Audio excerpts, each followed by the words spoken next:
Heads up, New Orleans and Charlotte.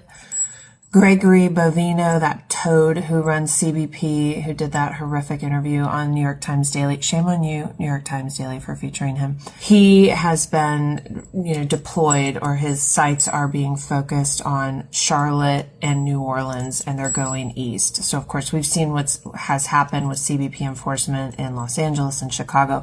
CBP is actually the agency behind these massive raids that are occurring, and they are now going to be heading east. According to reports, the cities that have been mentioned are New Orleans and Charlotte. So the Know Your Rights stuff that you guys have been hearing about is more critical than ever.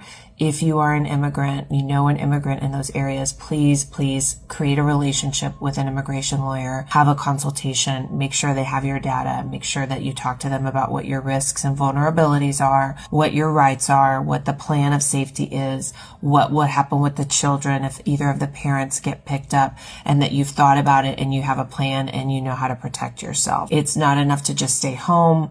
These agencies now have a lot of data, surveillance data about people. They're using facial recognition. They're accessing DPS.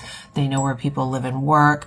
It is a surveillance state that we're living in. So just, going about your regular routine and avoiding like festivals and bars and churches and stuff like that isn't going to be enough. You need to have a safety plan. And the way to do that is to talk to a reputable immigration lawyer whom you trust.